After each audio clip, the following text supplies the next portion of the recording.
Você que trouxe a sua Bíblia, por favor, abra no livro de Hebreus, capítulo de número 4, verso de número 12. Hebreus 4, verso 12.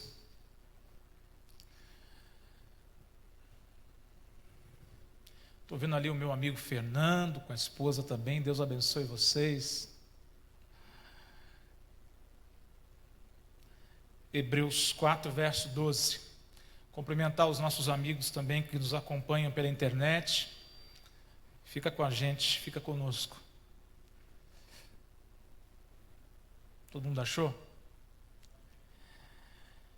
Porque a palavra de Deus é viva e eficaz, e mais cortante do que qualquer espada de dois gumes, e penetra até o ponto de dividir alma e espírito, juntas e medulas, e é apta para discernir os pensamentos e propósitos do coração. Amém? Eu não ia falar, não, mas eu resolvi. Quando eu recebi o convite para pregar aqui, eu estava no meio de algumas pessoas assim. E a pessoa que me convidou, ele disse assim: olha, Cláudio, você pode estar lá tal dia? Eu disse sim, claro, com o maior prazer. Aí, como a gente estava próximo de um grupo, uma das pessoas daquele grupo resolveu brincar com aquilo que é sério e com alguém que ele nunca mais vai fazer um tipo de piada. Ele disse assim: você vai lá pregar para 10, 15 pessoas com aquele ar sarcástico, sabe? Eu esperei ele terminar de fazer a gracinha dele e fui lá e disse para ele assim: olha, você não sabe o quanto pregar a Bíblia, a palavra de Deus é importante, e o quanto eu valorizo esse momento. E não importa se é para 1 milhão de pessoas, ou para 5, ou para 10, ou para 15. Isso não é importante. Importantes são as pessoas que de fato estarão lá. Elas precisam e devem ser valorizadas e respeitadas por isso. Bem, verdade é que nós sabemos a importância que uma igreja tão pujante como essa tem aqui nessa comunidade, tem aqui nessa cidade, e poderia sim estar com o maior número de pessoas.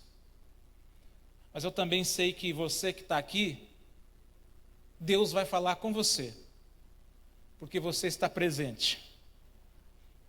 Hoje não tem como Deus falar com quem está ausente. Amém, meus irmãos? Eu quero contar uma história para vocês. Essa história eu ouvi há mais de 27 anos atrás. Eu ainda era um garoto, um jovem, que estava em busca de um sentido para a vida.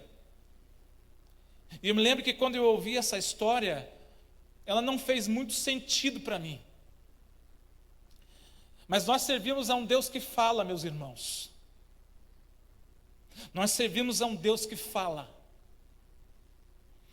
E essa história, eu me lembro que ela começou, o pregador na época, ele falou que a nossa vida com Deus é como uma viagem. E vamos imaginar que nós vamos viajar num trem. Só que nesse trem, antes de você adentrar nele, lá fora, na bilheteria, alguém diz para você assim: olha, você pode escolher qual classe você quer viajar. Você pode viajar na primeira classe, você pode viajar na segunda classe ou na primeira classe, ou na terceira classe, aliás. Muitos que vão embarcar nesse trem vão escolher, lógico, a primeira classe. Não sei se alguém aqui já andou de primeira classe, eu nunca andei, mas dizem que é muito bom. Outras pessoas escolheram viajar na segunda classe. E outras entenderam que andar na terceira classe não era tão ruim. E esse trem, esse vagão seguiu a sua viagem. Eu vou chamar de viagem da fé, viagem da esperança. Durante esse percurso, esse trem se deparou com uma subida muito íngreme. E sabe essas caixas de som que a gente ouve e aí nos terminais rodoviários, terminais de trem, uma voz ali disse: você que é da terceira classe, fique aí tranquilo, não se preocupe, a viagem vai prosseguir normalmente, você que é da segunda e da primeira também. Quando essas pessoas se acomodaram dentro desse trem, logo elas perceberam que as acomodações, Ronald, eram exatamente iguais. Quem escolhe viajar em um tipo de classe diferente, espera que a acomodação vai ser diferente, mas quando entraram dentro desse trem, eles perceberam que as acomodações eram exatamente iguais. Alguém deve ter pensado, bom, já que as acomodações são exatamente iguais para as três classes, pelo menos a comida amanhã vai ser diferenciada, não é? Só que chegou no outro dia, na hora da refeição, todos os passageiros de primeira, segunda e terceira classe descobriram que a comida era a mesma. Não havia diferença nenhuma. Aí começa a história. O vagão foi parando, lembra daquela subida íngreme? E quando ele parou, uma voz vinha daquelas caixas de som dizendo assim: olha, vocês que estão na primeira classe, peguem os seus jornais, estiquem os seus pés, se acomodem, vocês vão seguir viagem. Ele virou para aqueles que estão agora na segunda classe e disse: vocês que estão na segunda classe, por favor, desça do trem, pegue as suas bagagens e subam a pé. Eu me lembro que quando eu estava ouvindo essa história, irmãos, eu fiquei pensando, bom, se o pessoal da primeira classe está acomodado, o pessoal da segunda classe está subindo a pé, o que é que vai acontecer com o pessoal da terceira classe? A mesma voz veio e disse: vocês que estão na terceira classe, por gentileza, desçam, se coloquem do lado do trem, segurem uma base muito firme e façam muita força, empurrem esse trem, ele precisa chegar ao seu destino. Meu irmão, o que é que essa história tem a ver conosco? O que é que essa história tem a ver com a nossa história? O que essa história tem a ver com a igreja de Deus? Aqueles da primeira classe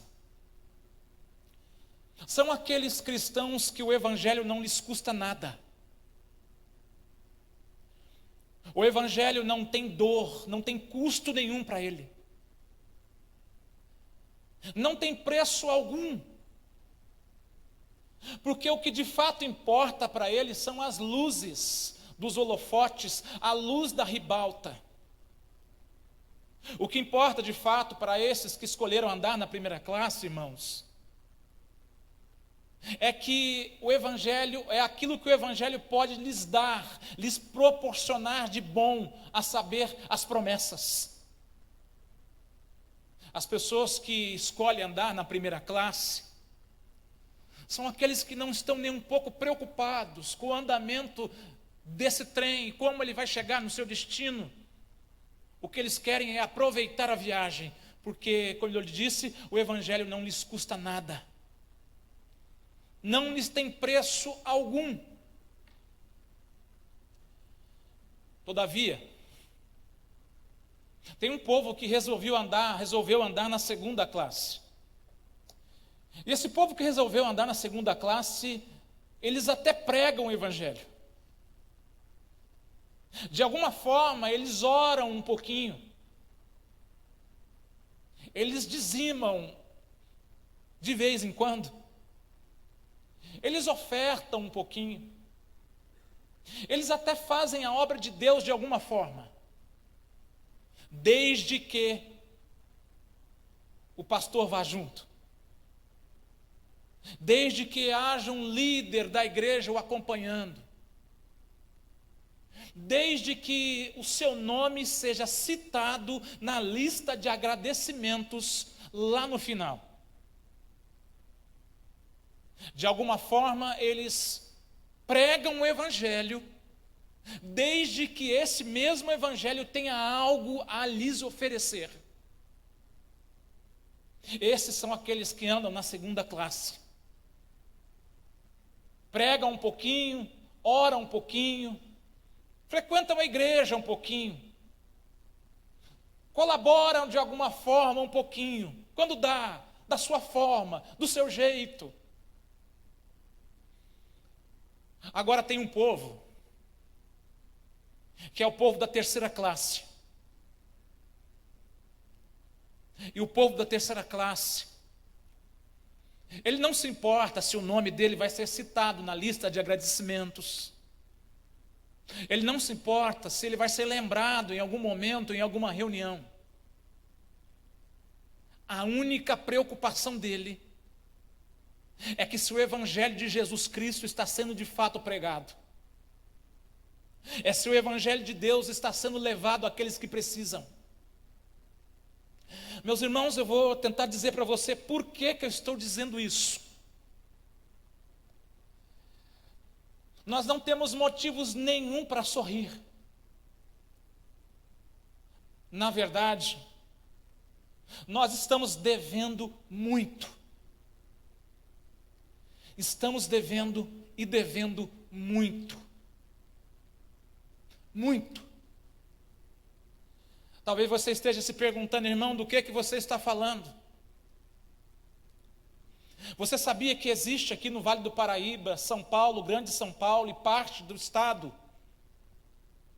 uma tribo, não digo uma tribo, mas uma etnia de ciganos, chamada Calon, que são aproximadamente 700 mil ciganos, dos quais o evangelho ainda não foi pregado a eles.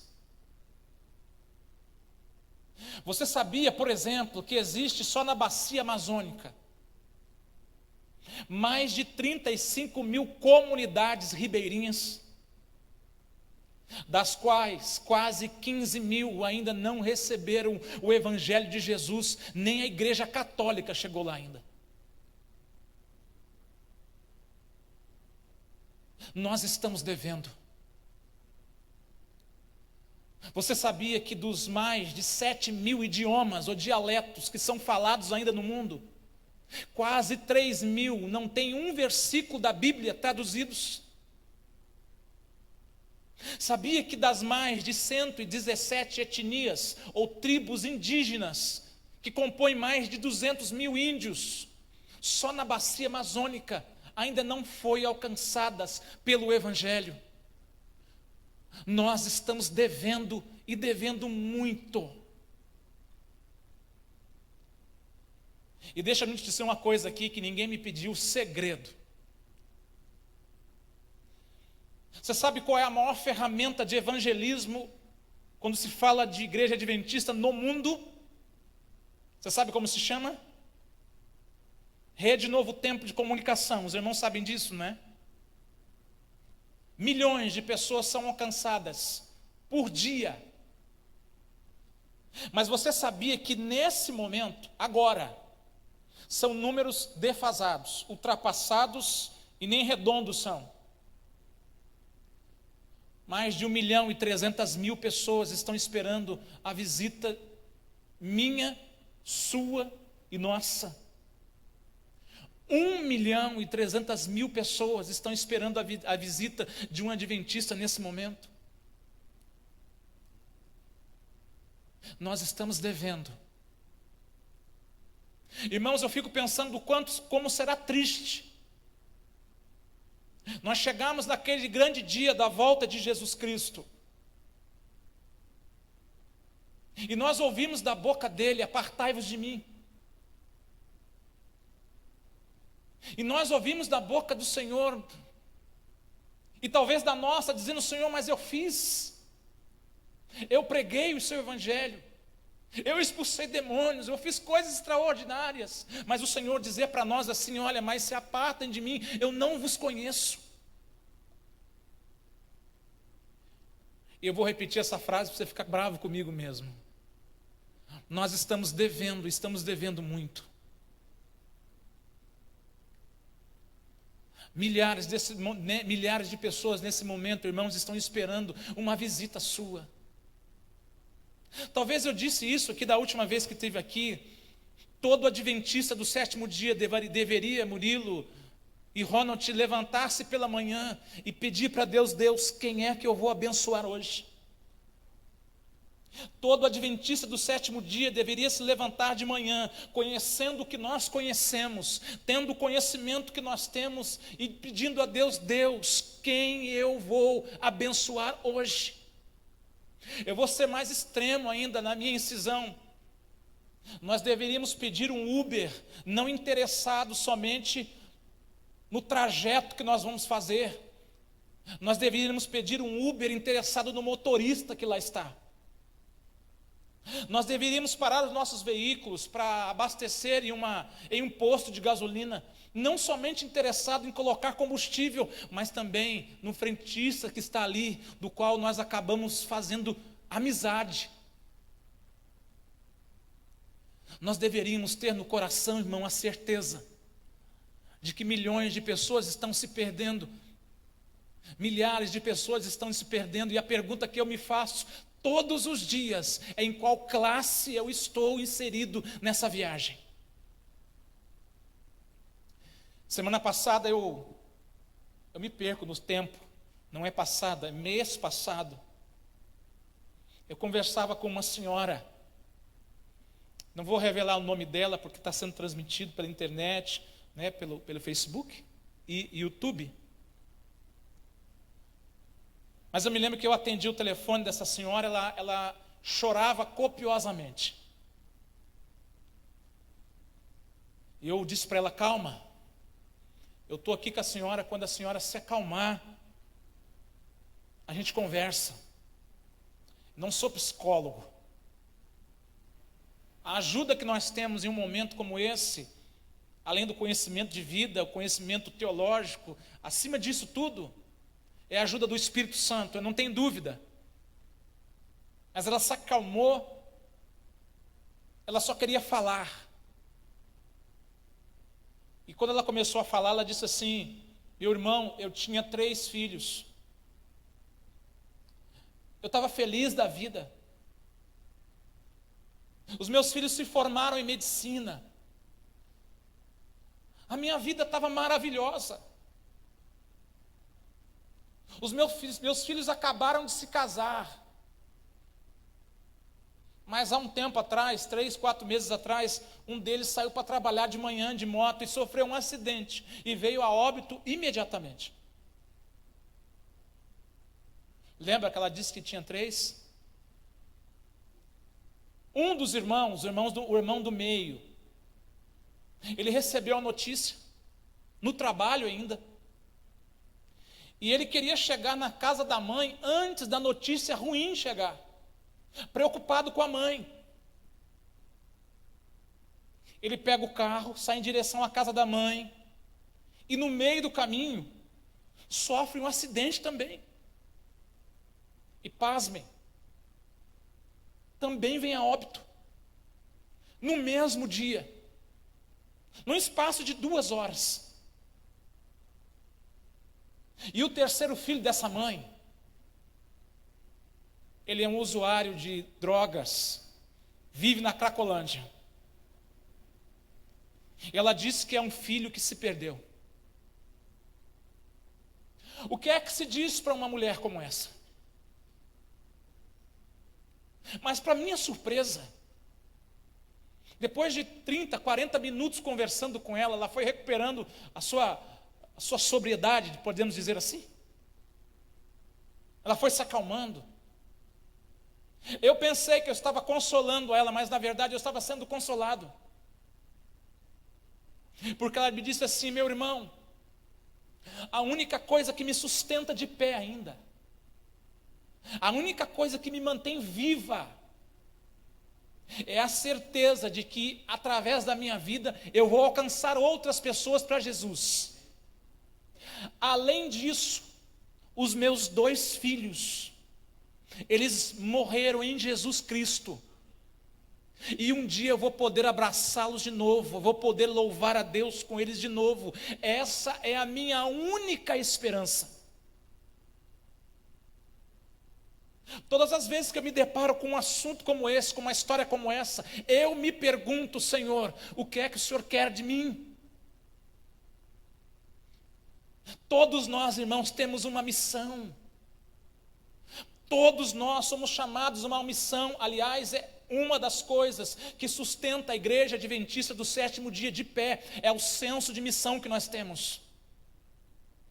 Um dos pilares dessa igreja é o senso de missão que nós temos. Se nós não tivéssemos esse senso de missão, seria impossível manter unidas mais de 23 milhões de pessoas, que falam mais de 300 línguas ou dialetos, espalhadas por mais de 200 países. Se não fosse o nosso senso de missão, seria impossível pregar o Evangelho da forma que pregamos. É por isso que eu não tenho dúvida, você que está nos ouvindo pela internet, cada um de nós que estamos aqui, Deus está nos chamando para esse último dia, irmãos. Eu costumo chamar de o apagar das luzes da igreja.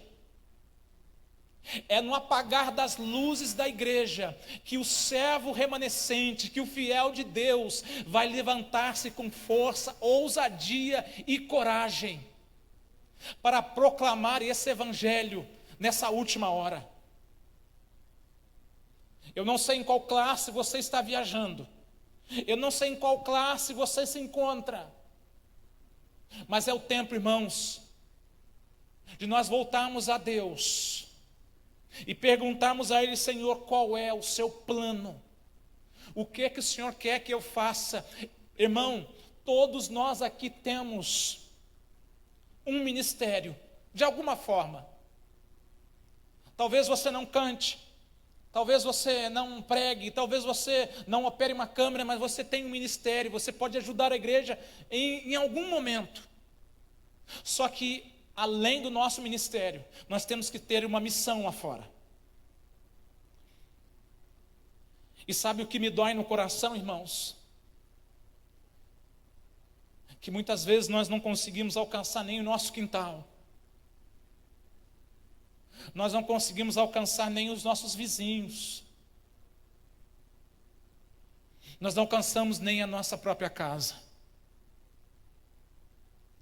Eu vejo aqui muitos homens aqui, muitas mulheres, mães e pais de família.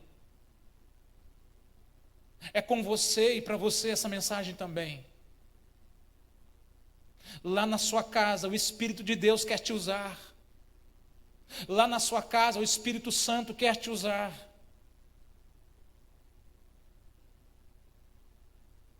A coisa mais difícil que existe, irmãos, é nós encontrarmos um jovem hoje que tem um projeto, por exemplo, de ser um missionário. Em um desses meus atendimentos, que são muitos, me lembro que eu atendi um telefone de novo. Uma mãe, advogada, muito bem sucedida, de acordo com o que ela relatou, que viajou o mundo, que atendeu centenas de pessoas. Ela liga para mim, só que chorando copiosamente, de novo. Só que não era porque ela havia perdido alguém, não era pelo luto, mas ela estava chorando porque a filha que ela criou com tanto cuidado, com tanto esmero, havia tomado uma decisão de ir para um país chamado Burundi, ou Burundi, um país africano. E a decisão dessa moça foi de se tornar uma missionária ali. Só que a mãe havia projetado planos, feito tantos planos para a filha. E essa mãe estava chorando, porque a impressão que ela tinha é que havia perdido a sua filha. Como eu disse, eu tenho muitas histórias para contar. Eu deixei ela desabafar. Deixei ela falar tudo.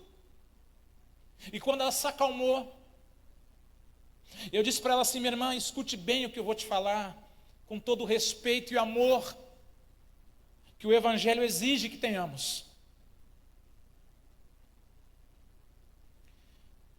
Sabe quantas mães entram em contato com a Novo Tempo por dia, clamando porque as suas filhas estão entregues à prostituição?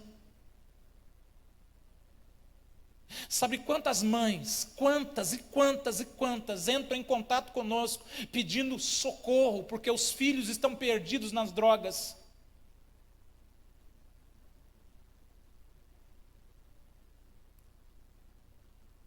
Ela disse assim: meu irmão, mas a minha filha. Eu disse: escute o que eu tenho para te falar.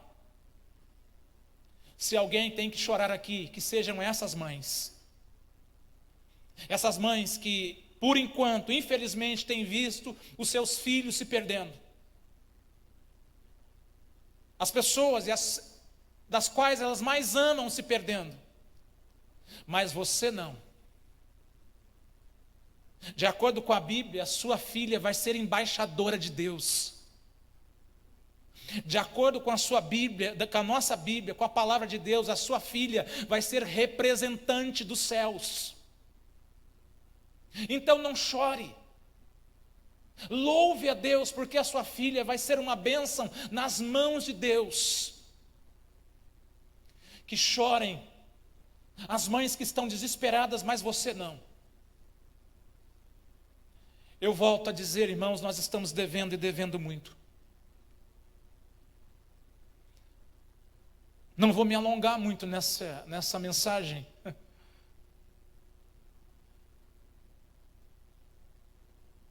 Mas essa semana eu falei com uma pessoa também que eu julgo ser muito importante. Eu estou contando tudo isso, irmão, para você ter a noção exata do tamanho da tragédia que está lá fora. Eu sei que essa aqui é uma igreja bíblica. Eu sei que nós somos pessoas informadas. Temos professores aqui, temos diretores de escola, pessoas que são esclarecidas. Eu sei disso. Mas eu quero dizer isso, tudo que eu estou falando aqui, para nós termos a noção da tragédia que está acontecendo lá fora. E nós, como igreja, temos responsabilidade nisso. Eu conversando com uma família da mesma situação. Ela veio conversando devagarinho, só que você nota que aquela conversa, o que ela está dizendo não é exatamente isso. Ela quer outra coisa. E depois de uns 15, 20 minutos de conversa, eu descobri uma coisa. Na verdade, eles queriam saber o que ia acontecer com a alma do filho, com a vida do filho, de 18 anos, que saiu de casa e foi encontrado 10 dias depois boiando num rio, do qual a polícia civil está investigando ainda, mas trabalham fortemente com a possibilidade de suicídio. Eu volto à pergunta: o que se diz para uma família como essa? E quando eu pensei que eu estava sendo consolando, eu fui consolado de novo. Porque a fala desse pai e dessa mãe foi dizer para mim que eles nunca se consagraram tanto como depois dessa tragédia. Eles nunca falaram tanto do amor de Deus para os outros, mesmo diante de uma tragédia como essa. Alguém pode estar dizendo: não, mas Deus permitiu ou fez isso para que eles se tornassem. Não. Eu estou dizendo que essas pessoas pegaram o sofrimento, a dor, transformaram em graça, com a ajuda do Espírito de Deus. E eles continuam com a mesma esperança de que um dia vão poder rever o seu filho. Porque a essência de Deus é amor. A essência de Deus é amor. E se a essência de Deus é amor, a vontade de Deus é que todos se salvem. Todos vão se salvar, meu irmão? Muito provavelmente não. Mas a vontade de Deus é de salvar a todos. As tribos indígenas, os nômades e seminômades, que nós chamamos carinhosamente de ciganos, os ribeirinhos da bacia amazônica, a multidão de pessoas que está esperando uma mensagem sua, uma palavra sua. Sai daqui essa noite, irmão, com uma certeza, se perguntando como eu me pergunto todos os dias, e qual é a classe que você tem viajado. Não aceite de forma alguma ser apenas mais um no meio dessa multidão. Você lê um texto comigo, eu nem discorri a respeito do texto, que diz que a palavra de Deus é eficaz e apta para fazer divisão entre juntas e medulas, e para discernir os nossos pensamentos e intenções em Deus. Que nesses últimos dias, essa é a fé que eu tenho, que Deus derrame do seu Espírito sobre a sua família, sobre a sua casa, sobre o seu trabalho, sobre o seu ministério, e que nenhum daqueles que se aproximam de você se percam, mas que sejam alcançadas pela essa graça de Deus. Não importa se você é pequeno, não importa a patente que você tem no seu trabalho, porque para Deus pouco importa. Não importa se você não sabe recitar um versículo de cor, eu também não sei. Não importa se você se sente talvez pequeno ou diminuído, saiba que em Deus você é grande. Em Deus, em Cristo, na sua obra, você é grande.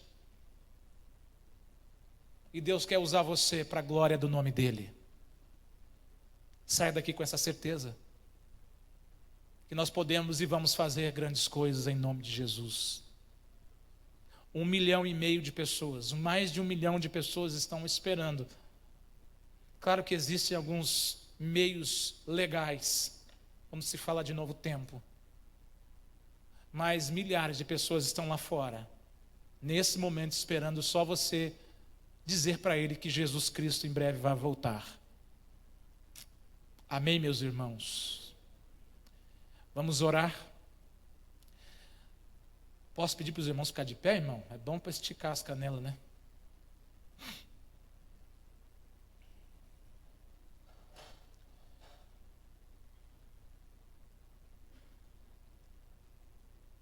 Eu prometi para uma pessoa hoje, o nome dela é Elis Regina, não esqueça porque o nome é nome de famoso, né? Que eu iria orar por ela, inclusive e orar aqui na igreja. A Elis Regina é uma recém-convertida. Ela foi colocada para fora de casa pelo marido, porque ela aceitou a verdade do Evangelho de Jesus. O marido colocou ela e os 2 filhos para fora de casa, e a sua roupa e tudo. Ela está morando de favor na casa de amigos. Tudo porque ela aceitou o Evangelho de Jesus. quando eu ouço a história dela, eu sinto vergonha. Porque para mim foi tudo mais fácil. Eu pedi o sábado para o meu patrão, ele prontamente aceitou, porque eu disse para ele: você está na mão de Deus, assim como estou na sua mão. Para mim foi mais fácil. Eu não tive que enfrentar a minha família, pelo contrário, toda a minha família veio comigo. Quando eu olho para Elisa, para Elis, eu sinto vergonha. Vamos orar. Bondoso Deus, em nome de Jesus Cristo, nosso Senhor, nós estamos aqui reunidos no Teu santo nome, Pai. A coisa mais importante que nós temos é a certeza de que quando o Senhor voltar, nós seremos a Tua igreja amada. Não nos importa se estivermos em vida, ou se nós seremos ressuscitados, isso não importa. O que importa é a certeza de que quando o Senhor voltar, de alguma maneira, nós vamos com o Senhor passar o milênio contigo. Por isso, Pai, nós te pedimos, alcança milhões de pessoas que estão nos ouvindo, ou as pessoas que serão de alguma forma alcançadas por nós nos próximos dias. Eu tomo, Senhor, como minha, como nossa a responsabilidade de dar prosseguimento à pregação do Teu Evangelho. Salva, Senhor, e abençoe aqueles que estão sofrendo por amor do Teu nome. Pessoas que estão perdendo suas famílias porque foram excluídas da sua casa. Pessoas que estão perdendo seus empregos, o seu ganha-pão, a sua forma de subsistência, porque aceitaram a verdade do seu Evangelho. Salva, Senhor, para a glória do Teu nome. E nos ajuda a sermos instrumentos cada dia mais e mais usados nas Suas mãos. Nos abençoa, Deus. Abençoe a Igreja do Jardim América, o pastor Lamarques e toda a liderança. Que essa igreja que é tão relevante aqui nesse lugar continue pujante, Senhor, pregando e fazendo a sua obra para a glória, eu repito, do Seu santo nome. Nos leve para casa em paz, é o que nós te pedimos, agradecidos por tudo, em nome de Jesus. Amém e amém.